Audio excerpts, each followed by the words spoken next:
बाबा यीशु नादा, बाबा स्नेह नाता, बाबा यीशु नादा, बाबा स्नेह नाता,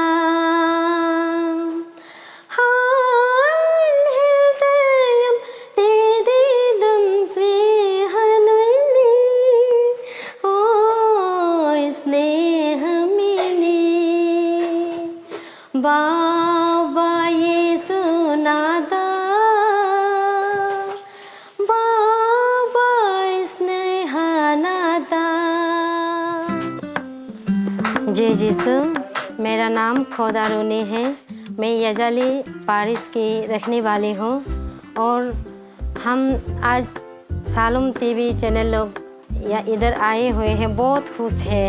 आप लोग इतना दूर से इतना कष्ट करके हम लोग के लिए अरुणाचल में आए हैं, इसलिए हम लोग बहुत बहुत धन्यवाद देते हैं सालम चैनल को, सालम टीवी को। और हम हमेशा ये सालम चैनल में हमेशा होली मास सर्विस और एडोरेशन सर्विस को हम हमेशा देखती हूँ। लैंग्वेज समझ में नहीं आने से भी हमेशा देखती हूँ।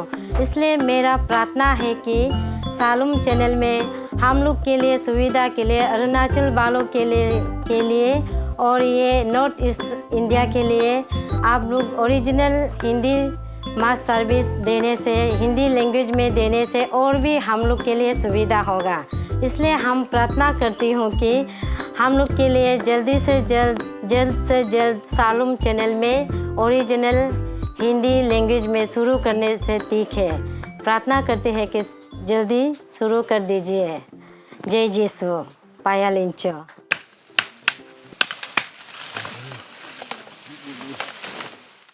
അരുണാചൽ പ്രദേശിലെ എല്ലാ ഗോത്രങ്ങളും ചൂരലും മുളയും നിത്യോപയോഗ സാധനങ്ങൾ നിർമ്മിക്കാൻ ഉപയോഗിക്കുന്നു. അതായത് എന്തെങ്കിലും സംഭരിക്കാനും ഉൽപ്പന്നങ്ങൾ കൊണ്ടുപോകുന്നതിനുമുള്ള കൊട്ടകൾ, വെള്ളത്തിനോ മദ്യത്തിനോ ഉള്ള പാത്രങ്ങളായും, ബെൽറ്റുകൾ, തൊപ്പികൾ, മഴക്കവറുകൾ തുടങ്ങി വ്യക്തിഗത ഉപയോഗത്തിനുള്ള വസ്തുക്കൾ, എന്തിന് സ്മോക്കിംഗ് പൈപ്പുകൾ പോലും ഈ മുളയും ചൂരലും ഉപയോഗിച്ച് ഇവർ നിർമ്മിച്ചു കളയും. ഇപ്പോൾ ഇവർ ഇവിടെ ഈ മുള വെട്ടിക്കൊണ്ടുപോകുന്നത് വളരെ പ്രധാനപ്പെട്ട ഒരാവശ്യത്തിനാണ്.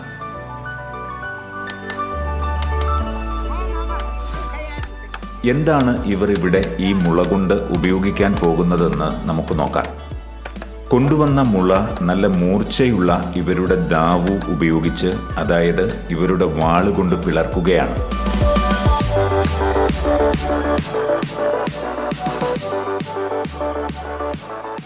അങ്ങനെ പിളർത്തിയെടുത്ത ഒരു മുളയാണ് ഈ വീതിക്കൊരുക്കി എടുത്തിരിക്കുന്നത്.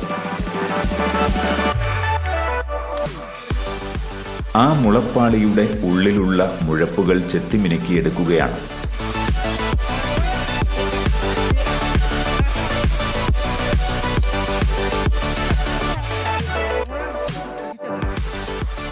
ഒരുക്കിയെടുത്ത മുളപ്പാളി ഒരു നിശ്ചിത അളവിൽ മുറിച്ചെടുക്കുകയാണ്.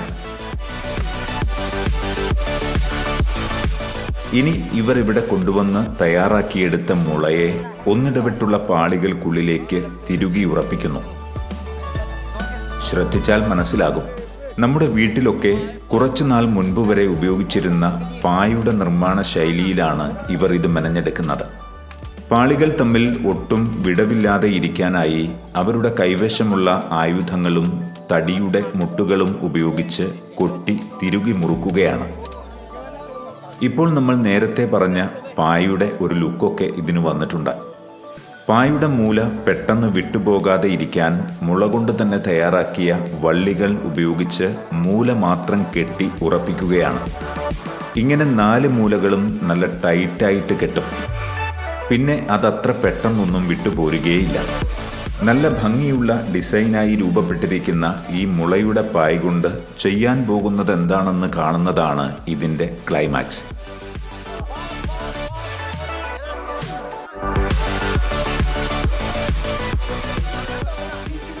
സൂപ്പർ. കൊണ്ടുവന്ന മുളയുടെ പായ് ഇപ്പോൾ ഒരു ഭവനത്തിൻ്റെ ഭിത്തിയായി രൂപപ്പെട്ടിരിക്കുകയാണ്. ടിൻഷീറ്റിന്റെ മേൽക്കൂരയെ താങ്ങി നിർത്തിയിരിക്കുന്ന മുളയുടെ തന്നെ ഫ്രെയിമിൽ വള്ളി ഉപയോഗിച്ച് കെട്ടി ഉറപ്പിക്കുകയാണ്. എത്ര പെട്ടെന്നാണ് ഇവർ ഒരു ബാംബു ഹൗസിന്റെ ഒരു വശം നിർമ്മിച്ചത്. ഇതിൽ മുളയല്ലാത്തത് മേൽക്കൂര മാത്രം, ബാക്കി ഉപയോഗിച്ചിരിക്കുന്നത് മുഴുവൻ മുള മാത്രം. മുള കൊണ്ട് ഇനി ഇതിന്റെ ഫ്ലോറിംഗ് കൂടി കഴിയുന്നതോടുകൂടി ഒരു കിടിലൻ ബാംബു ഹൗസ് റെഡി. എങ്ങനെയുണ്ട്? അടിപൊളി അല്ലേ? സിസ്റ്റർ നടന്നിരുന്ന ആ കാലഘട്ടത്തിൽ ഇവിടെ മുഴുവൻ വലിയ കാടായിരുന്നില്ലേ? അതെ അതെ അച്ഛാ, ഇത് മുഴുവനും കാടായിരുന്നു. ഈ റോഡ് ഇപ്പോൾ പണിതതാണ്. ഞങ്ങൾ ആ വഴിയിൽ കൂടിയാണ് നടന്നിരുന്നത്, ആ കാട്ടുപാതയിൽ കൂടി. കാട് മാത്രമായിരുന്നല്ലേ? മുഴുവൻ കാടായിരുന്നു.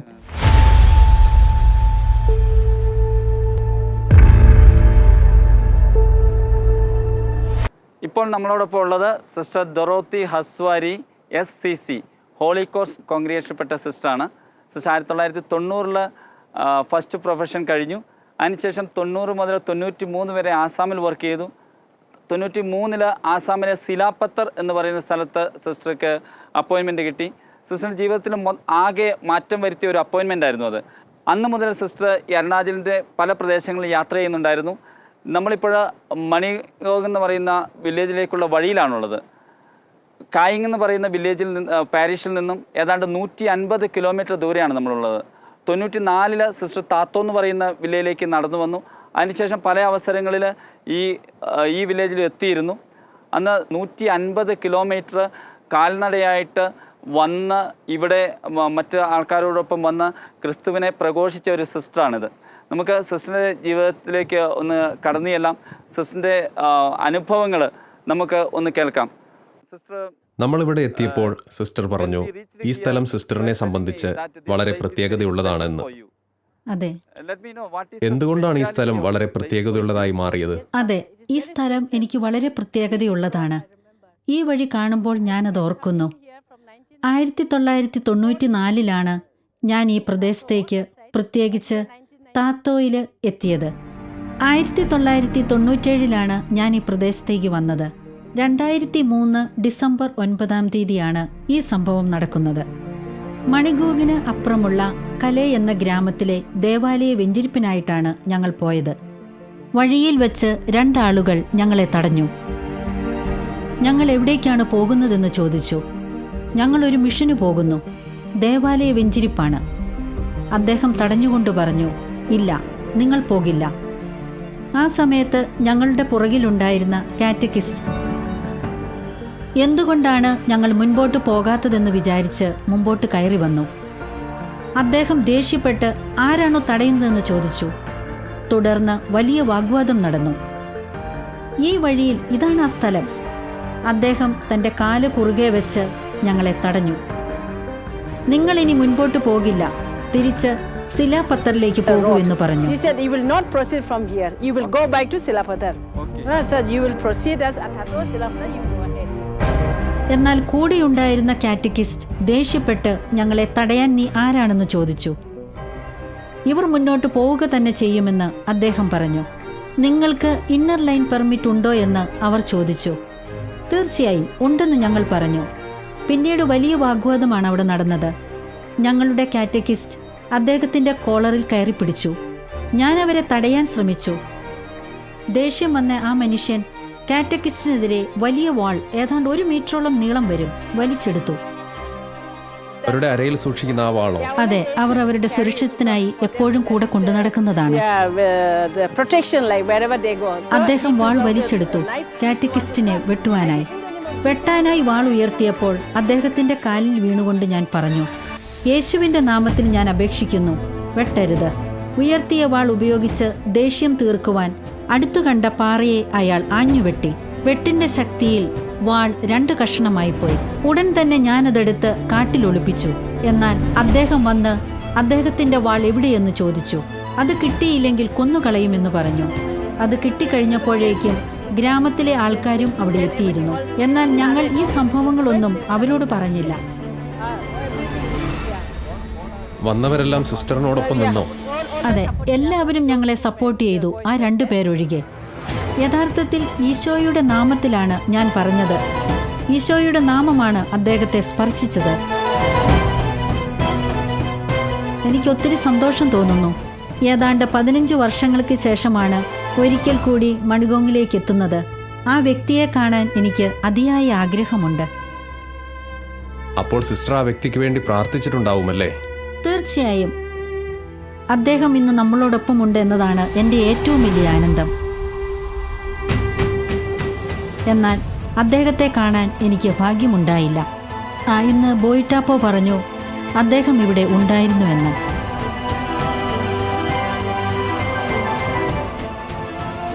സിസ്റ്റർ ജീവിതത്തിൽ ഉണ്ടായ അനേകം അനുഭവങ്ങളിൽ ഒന്നാണിത്.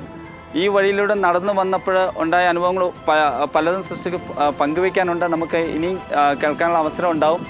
ഈ ഒരു അനുഭവം നിങ്ങൾ ശ്രദ്ധിക്കുക. ഇങ്ങോട്ട് ആൾക്കാർ കടന്നു വരുവാൻ അനുവാദമില്ലായിരുന്ന ഒരു കാലഘട്ടത്തിൽ MSFS കോൺഗ്രിഗേഷൻ എന്നുള്ള ഫാദർ തോമസും അവരുടെ ടീമും കടന്നു വന്നപ്പോൾ ഓർക്കണം, ഏതാണ്ട് അവർ ആ സമയത്ത് 130 കിലോമീറ്ററോളം അവർ നടന്നിട്ടാണ് ഇവിടെ എത്തിയിരിക്കുന്നത്. ഈ ദൂരം നടന്നെത്തിയതിന് ശേഷം മുമ്പോട്ട് പോകാനായിട്ട് അനുവദിക്കാതെ അയാൾ തടഞ്ഞു നിർത്തുകയും ഇന്നർ ലൈൻ പെർമിറ്റ് ഇല്ലാതെ ആർക്കും ഇവിടെ പ്രവേശിക്കാൻ പറ്റില്ല അത് ചോദിക്കുകയും ഇതിനെ വന്നവരെ മുമ്പോട്ട് കടത്തിവിടുകയെല്ലാം തീർത്ത് പറയുകയും ചെയ്ത് അവർ തമ്മിൽ ശണ്ടയുണ്ടാകുന്നു. അതിനുശേഷം അയാൾ വെട്ടാനായിട്ട് വാളെടുത്തപ്പോൾ സിസ്റ്റർ കാലേ വീണു. വെട്ടരുതെന്ന് in the name of Jesus, കർത്താവിൻ്റെ നാമത്തിൽ നിന്നോട് ഞാൻ പറയുന്നു വെട്ടരുതെന്ന് പറഞ്ഞപ്പോൾ അയാൾക്ക് വെട്ടാൻ സാധിച്ചില്ല. പക്ഷേ ആ ദേഷ്യത്തിന് അയാൾ ഒരു വലിയ പാറയിലേക്ക് വെട്ടുന്നു. അയാളുടെ വാള് പൊട്ടിപ്പോകുന്നു. സിസ്റ്റർ അത് വലിച്ച് എടുത്ത് പുറത്തേക്ക് പെട്ടെന്ന് തന്നെ കളയുകയാണ് ചെയ്തത്. കർത്താവിൻ്റെ നാമത്തിൽ സിസ്റ്റർക്ക് അത് ചെയ്യാൻ സാധിച്ചു. ഇന്ന് ആ മനുഷ്യൻ മാനസാന്തരപ്പെട്ട് ഈ മണിഗാവ് പാരീഷിലെ ഒരംഗമാണ്, ആക്റ്റീവായിട്ടുള്ള ഒരു അംഗമാണ്. സിസ്റ്റർ ഇന്നലെ കാണാൻ സാധിച്ചില്ല എന്ന് സിസ്റ്റർ പറയായിരുന്നു. എങ്കിലും ഇനിയും ഇതുപോലുള്ള അനുഭവങ്ങൾ അനേകം മിഷണറിമാർ ഇതുപോലെ തിഷ്ഠതയോടുള്ള പ്രാർത്ഥനയുടെ ഫലമാണ് നമ്മൾ ഈ കാണുന്ന ഈ മലമുകളിലെ സഭ. ഈ സഭ പടുത്തുയർത്താനായിട്ട് കഷ്ടപ്പെട്ട ഇത്രയും ദൂരം യാത്ര ചെയ്ത് വന്ന അനേകം മിഷണറിമാരുണ്ട്. അവരെയൊക്കെ നമുക്ക് സ്മരിക്കാം. അവർക്കൊക്കെ വേണ്ടിയിട്ട് നമുക്ക് പ്രാർത്ഥിക്കാം. ഇനിയും ഇതുപോലെ തീഷ്ണതയുള്ള മിഷണറിമാരെ കർത്താവ് അയക്കട്ടെ എന്ന് നമുക്ക് പ്രാർത്ഥിക്കുകയും ചെയ്യാം. സിസ്റ്ററെ, ഞങ്ങൾക്ക് ഇനിയും കൂടുതൽ കാര്യങ്ങൾ അറിയണമെന്നുണ്ട്. തീർച്ചയായും വരൂ, നമുക്ക് ആ സൈഡിലേക്ക് പോകാം. സിസ്റ്റർ, നമുക്ക് നമ്മുടെ സംഭാഷണം തുടരാം. തീർച്ചയായും. യഥാർത്ഥത്തിൽ വലിയ അനുഭവങ്ങളാണ് സിസ്റ്റർക്ക് ഈ മിഷനിൽ ഉണ്ടായിട്ടുള്ളത്. അതെ. ആ കാലഘട്ടത്തിൽ മിഷൻ യാത്രകൾ വളരെ ബുദ്ധിമുട്ടേറിയതായിരുന്നു അല്ലേ? അതെ. ഇപ്പോൾ തീർച്ചയായും റോഡുകളൊക്കെ ഉണ്ടായിട്ടുണ്ട്. എങ്കിലും ആ വലിയ മലകളൊക്കെ കാണുമ്പോൾ അത്ഭുതപ്പെടുകയാണ്. അന്ന് എങ്ങനെയാണ് സിസ്റ്റർ നടന്നു പോയതെന്ന്. ആ യാത്രകളെക്കുറിച്ചൊക്കെ അറിയാൻ ആകാംക്ഷയുണ്ട്. അവയൊക്കെ ഒന്ന് വിവരിക്കാമോ സിസ്റ്റർ? തീർച്ചയായും. കഴിഞ്ഞ മാസം ആ വഴി കടന്നു പോയപ്പോൾ ഞാൻ വലിയ ആവേശത്തിലായിരുന്നു. ആ മലകളും താഴ്വരകളും ഒക്കെ എങ്ങനെയായിരുന്നുവെന്ന് എനിക്കിന്ന് ചിന്തിക്കാൻ കഴിയുന്നില്ല.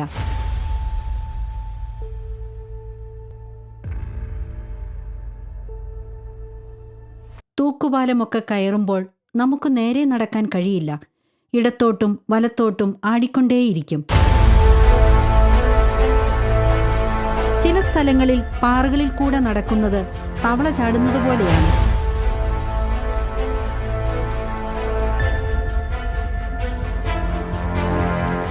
അത് മണിഗോങ് പ്രദേശത്ത്. എന്നാൽ മെച്ചുക്ക പ്രദേശത്ത് കുത്തനെ ഉയരത്തിലുള്ള റെഗോ വില്ലേജ്, അവിടേക്ക് പോകുവാൻ ഞാൻ ഓർക്കുന്നു 40 ഗോവണികളുണ്ടായിരുന്നു.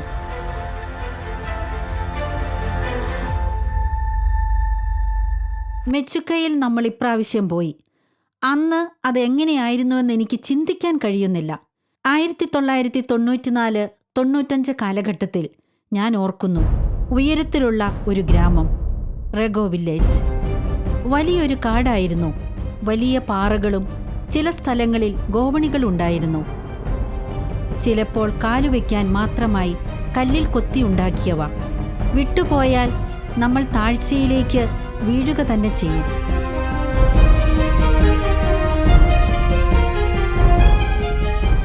പിടിക്കാനായി മറ്റൊന്നുമില്ല. വളരെ പതുക്കെ കയറണം. വിട്ടുപോയാൽ നമ്മൾ കൊക്കയിലേക്ക് വീണു മരിക്കും. പിടിക്കാനായി ഒന്നുമില്ല, പാറ മാത്രം. വളരെ പതുക്കെ പതുക്കെ കയറണം. ആ സമയത്ത് എനിക്ക് പറയാനുണ്ടായിരുന്നത് യേശുവിന്റെ നാമം മാത്രമാണ്. ഗോവണികൾ ധാരാളം ഉണ്ടായിരുന്നു. അതെ അച്ഛാ, ഏതാണ്ട് 40ഓളം ഗോവണികൾ. 40 ഗോവണികൾ കയറണം. അതെ അച്ഛാ, അതെ. ഒന്ന് കഴിയുമ്പോൾ കുറച്ച് നടന്നു കഴിഞ്ഞ് അടുത്തത്. കാരണം അത് കുത്തനെയുള്ള കയറ്റമായിരുന്നു. സമുദ്രനിരപ്പിൽ നിന്ന് 9,000 അടിയിലധികം ഉയരത്തിലുള്ള ഒരു പ്രദേശമാണത്. 9,000 അടിയോ? അതെ, സമുദ്രനിരപ്പിൽ നിന്ന് 9,000 അടിയിലധികം ഉയരം. സമുദ്രനിരപ്പിൽ നിന്നും അതെ. 9,000 അടി. അതെ. ഈ ഗോവണികൾ നിർമ്മിക്കപ്പെട്ടിരിക്കുന്നത് എന്തുതരം വസ്തുക്കൾ ഉപയോഗിച്ചാണ്? ചില സ്ഥലങ്ങളിൽ ചെറിയ മുളകൾ ഉപയോഗിച്ചു. അത് മാറ്റാൻ പറ്റുന്നവയായിരുന്നോ? അതെ, തീർച്ചയായും. കാരണം അത് പാറയിൽ ഉറപ്പിക്കാൻ കഴിയില്ലല്ലോ. ഒരു തരത്തിൽ അവർ പാറയിൽ കുഴികളുണ്ടാക്കി അവിടെ വെച്ചിരിക്കുന്നു. ചില സ്ഥലങ്ങളിൽ തടി ഉപയോഗിച്ചിരിക്കുന്നു. മറ്റു ചിലയിടത്ത് വെറും കല്ലുകൾ അടുക്കി വെച്ചിരിക്കുന്നു. എനിക്ക് തോന്നുന്നത് എങ്ങനെയെങ്കിലും ഒക്കെ കയറി പോകാം എന്നാണ്. എന്നാൽ ഇറങ്ങി വരവ് വളരെ ദുഷ്കരമാണ്, അല്ലേ സിസ്റ്റർ? ഓ അതെ, തിരിച്ചിറങ്ങുന്നത് ദുഷ്കരം. കാരണം തിരിച്ചിറങ്ങുമ്പോൾ നമുക്ക് പുറകിലേക്ക് നോക്കാൻ കഴിയില്ല. ഗോവണിയിൽ കെട്ടിപ്പിടിച്ച് താഴത്തെ പടിയിലേക്ക് കാലുറപ്പിക്കുന്നു. Space to put the leg that is coming down, and just we hold the ladder like that, and we. ആൾക്കാരും ഒരുപക്ഷെ സഹായിക്കുന്നുണ്ടായിരുന്നു, അല്ലേ? തീർച്ചയായും യുവജനങ്ങളും ഒപ്പമുണ്ടായിരുന്നു. എനിക്ക് പറയാൻ കഴിയും, യേശുവിനെ മുറുകെ പിടിച്ചുകൊണ്ടുള്ള ഒരു ഇറക്കമായിരുന്നു അത്.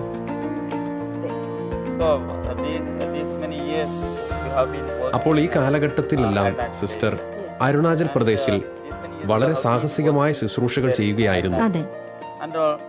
ഇപ്പോൾ തിരിഞ്ഞു നോക്കുമ്പോൾ എന്താണ് സിസ്റ്റർക്ക് തോന്നുന്നത്?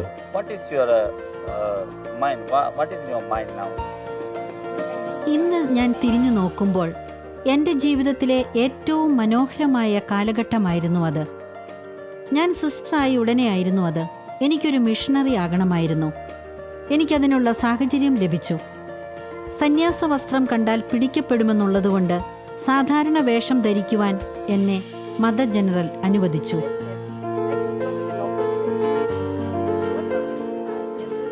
പിന്നീട് എനിക്ക് കാണാൻ കഴിയും ഒത്തിരി വെല്ലുവിളികൾ ഏറ്റെടുക്കേണ്ട അവസ്ഥ. പ്രവർത്തിക്കുക അല്ലെങ്കിൽ മരിക്കുക. വീണുപോയാൽ നിങ്ങൾ ഏതു സമയവും മരിക്കാം.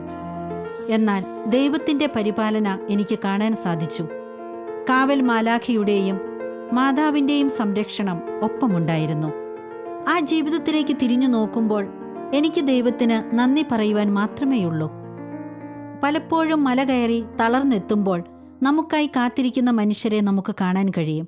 ജയ യേശു, ജയ യേശു, ജയ യേശു എന്നുള്ള ജനങ്ങളുടെ സ്വരം കേൾക്കുമ്പോൾ ക്ഷീണമെല്ലാം നമ്മൾ മറക്കും.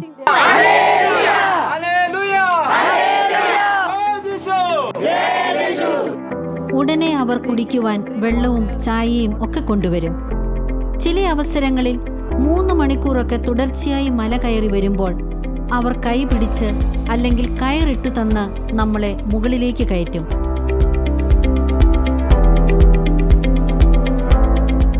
ചില അവസരങ്ങളിൽ ഇവിടെ ഇങ്ങനെയൊരു ഗ്രാമം ഉണ്ടെന്നു പോലും നമ്മളെ അത്ഭുതപ്പെടുത്തും. സ്പർശിക്കാൻ സാധിക്കുന്ന, ജീവിക്കുകയും പ്രവർത്തിക്കുകയും ചെയ്യുന്ന ക്രിസ്തുവിനെ നമ്മളിവിടെ അനുഭവിക്കുന്നു. ചില അവസരങ്ങളിൽ പ്രാർത്ഥിക്കുമ്പോൾ വലിയ അത്ഭുതങ്ങൾ സംഭവിക്കുന്നു. അതെ, വ്യക്തിപരമായി ഞാൻ യേശുവിനെ അനുഭവിക്കുന്നു.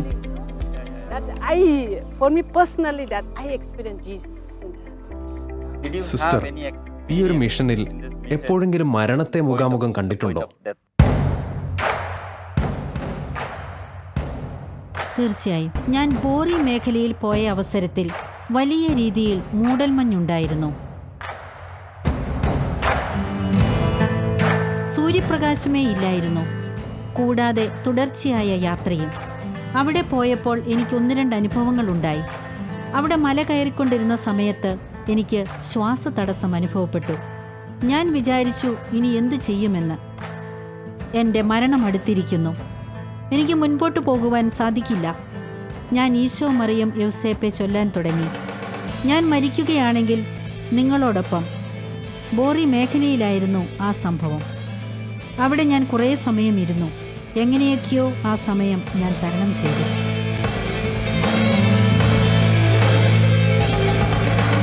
പിന്നീടൊരിക്കൽ ഇതേ മേഖലയിൽ നല്ല മഴയുള്ള സമയത്ത് കാട്ടിലൂടെ യാത്ര ചെയ്യുകയായിരുന്നു. അച്ഛനറിയില്ലേ ഈ തോട്ടപ്പുഴു? atta or what? Malayalam atta. Malayalam we call atta, no? ഉച്ചയോടു കൂടിയാണ് ഞങ്ങൾ യാത്ര തുടങ്ങിയത്. മഴയും ഇടിമിന്നലുമൊക്കെ ഉണ്ടായിരുന്നു. വൈകുന്നേരം ഏതാണ്ട് 7:30 കൂടിയാണ് ഞങ്ങൾ അവിടെ എത്തുന്നത്. അവിടെ എത്തിയപ്പോഴേക്കും കാലിന് വലിയ ഭാരം അനുഭവപ്പെട്ടു. നമ്മൾ തുറന്നു നോക്കിയാലും ഒന്നും കാണില്ല. ഇവിടെയുള്ളവർ സാധാരണയായി യാത്ര ചെയ്യുമ്പോൾ പുകയിലയും ഉപ്പും ചാരവും മിക്സ് ചെയ്ത് ഒരു മുളവടിയിൽ കെട്ടി കയ്യിൽ കരുതും. അത് ശരീരത്തിൽ പുരട്ടുകയും ചെയ്യും. എന്നാൽ ദീർഘയാത്രയിൽ അതത്ര ഉപകാരപ്പെടില്ല. കാരണം നമ്മൾ പ്രധാനമായും വഴിയാണ് ശ്രദ്ധിക്കുന്നത്. അങ്ങനെ അവിടെ ചെന്നു കഴിഞ്ഞ് അവർ എൻ്റെ ഷൂസുകൾ അഴിച്ചുമാറ്റി. അതിനകത്ത് ഒരു പിടി പുഴുക്കളുണ്ടായിരുന്നു. ധാരാളം രക്തവും ഒഴുകുന്നുണ്ടായിരുന്നു.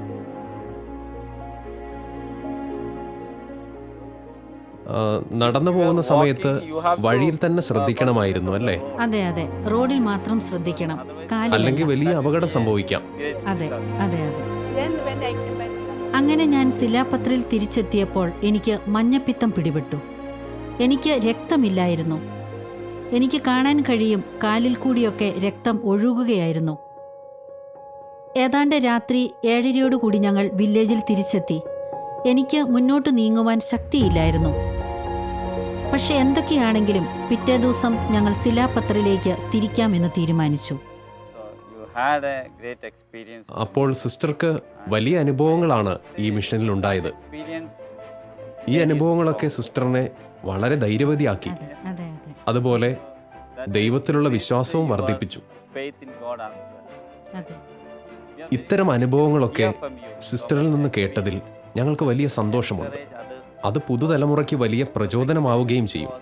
ഇത്രയും സമയം ചിലവഴിച്ചതിന് ഒരുപാട് നന്ദി. Nanni father, എല്ലാവർക്കും നന്ദി. നമ്മൾ സിസ്റ്റർ ഡൊറോത്തി സിസ്റ്റർ നമ്മൾ കേൾക്കുകയായിരുന്നു. പ്രധാനമായിട്ടും ഞങ്ങൾ ആ സിസ്റ്ററിൻ്റെ ജീവിതത്തിലുണ്ടായ അവിസ്മരണീയമായ കാര്യങ്ങളാണ് ചോദിച്ചത്. കാരണം ഒത്തിരി അനുഭവങ്ങളുടെ 25 വർഷം മുൻപ് ഈ അരുണാചൽ പ്രദേശിലൂടെ നടന്നൊരു വ്യക്തി എന്ന് പറയുമ്പോൾ തീർച്ചയായിട്ടും അതിൻ്റെ കാഠിന്യം എന്താണെന്ന് ഇന്ന് ഈ കണ്ട പ്രേക്ഷകർക്ക് എല്ലാവർക്കും മനസ്സിലാവുന്നുണ്ടാവും. ഈ കാലഘട്ടത്തിൽ പോലും വികസനം എത്താത്ത ഒരു നാടാണത്. ആ നാട്ടിൽ 25 വർഷം മുമ്പ് ഇത്രയും സഹനങ്ങൾ ഏറ്റെടുത്തുകൊണ്ട് ധീരയായിട്ട് ഒരു ഉരുക്ക് വനിതയെ പോലെ ക്രിസ്തുവിന് വേണ്ടിയിട്ട് ഓടിയ ഒരു വ്യക്തിയാണ് നമ്മൾ പരിചയപ്പെട്ടത്. തീർച്ചയായിട്ടും ഈ സിസ്റ്ററിൻ്റെ അനുഭവം നമുക്കൊക്കെ പ്രചോദനമാകേണ്ടതാണ്. ഒപ്പം തന്നെ അനേകർ ഈ പ്രചോദനം സ്വീകരിച്ച് ക്രിസ്തുവിന് വേണ്ടി ധീരതയോടെ മുന്നേറ്റ് വരേണ്ടതുമാണ്. അതിനായിട്ട് നമുക്ക് കാത്തിരിക്കാം. ധീരതയോടെ അനേകർ ഇതിനായിട്ട് മുന്നിട്ടിറങ്ങേണ്ടതുണ്ട്, മുന്നിട്ട് വരേണ്ടതുണ്ട്. നമുക്ക് അതിനായിട്ട് നമുക്ക് പ്രാർത്ഥനയോടെ കാത്തിരിക്കാം. ദൈവം എല്ലാവരെയും അനുഗ്രഹിക്കട്ടെ. ജയ് ജീശു. ജയ് ജീശു. Jai Jesu.